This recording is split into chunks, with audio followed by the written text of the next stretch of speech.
അയ്യോ അച്ഛൻ അല്ല മോൻ. അച്ഛൻ താമസിച്ചെന്ത്? ചന്തയിൽ ഭയങ്കര തിരക്കായിരുന്നു. പറഞ്ഞു വിട്ട സാധനം മേടിച്ചുകൊണ്ട് വന്നോ?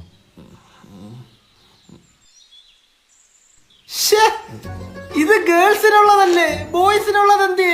19 കൊല്ലമായിട്ട് ജീവിക്കുന്നില്ലേ? ഇതുവരെ മനസ്സിലായില്ലേ? അത് നിങ്ങളെ മോനായി ജനിച്ച എന്നെ പറഞ്ഞാ മതി. ഏത് സമയത്ത് ഈ കിൻഡർ ജോയിൽ ഇത്രയും വ്യത്യസ്തത ഉണ്ടെന്ന് ഞാൻ അറിഞ്ഞില്ല. കിൻഡർ ജോയിയാ?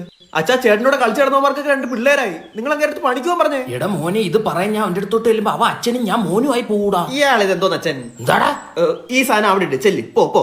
വലിയ പരിപാടിയാണല്ലോ. ഇതാര് മോനെ? പടയാളിയാ. ഏത് രാജ്യത്ത്? വെറുതെ. നീ വെറുതെയാന്ന് എനിക്കറിയാം. ചേട്ടാ, സമയം കളയിൽ ലോകത്ത് എന്തോരം ജോലികളുണ്ട്. അതിലേതെങ്കിലും ഒന്ന് ചെയ്തുകൂടെ? നിനക്ക് തോന്നുന്നുണ്ടോ ഞാൻ ഇവിടെ വെറുതെ ഇരിക്കുകയെന്ന്? അല്ല ചേട്ടാ, എന്ത് ഇവിടെ ചെയ്യുന്നത്? എടാ, രാവിലെ 10 മണിക്ക് എണീച്ച് കുളിച്ച് റെഡി ഞാൻ ബ്രേക്ക്ഫാസ്റ്റ് കഴിക്കും. 1 മണിയാകുമ്പോൾ അമ്മ ചോറുണ്ടായി കഴിഞ്ഞാൽ 1 ചാമ്പ ഞാൻ ചോറ് കഴിക്കും. നിങ്ങൾ കഴിക്കുമോ? ഇല്ല. ഇന്ന് എന്നെ കുളിച്ചോണ്ടിരിക്കുന്ന ടാങ്കിലെ വെള്ളം തീർന്നു. ആരാ മുട്ടിട്ടെ? ആരാ? ഞാൻ. അതുകൊണ്ട് നിങ്ങൾ 2 പേരും കുളിച്ചു. അത് പിന്നെ എനിക്ക് ജോലിക്ക് പോണ്ടേ? നീ ഈ ജോലിക്ക് വന്ന സമയത്ത് അച്ഛനെ അമ്മയെ നോക്കാൻ ആരുണ്ട്? ഒന്ന് ചിന്തിച്ചു നോക്കെ. ഈ വടി പോലെ നിൽക്കുന്ന മനുഷ്യൻ ഊന്നുവടിയായില്ലെന്ന് ആര് കണ്ടു?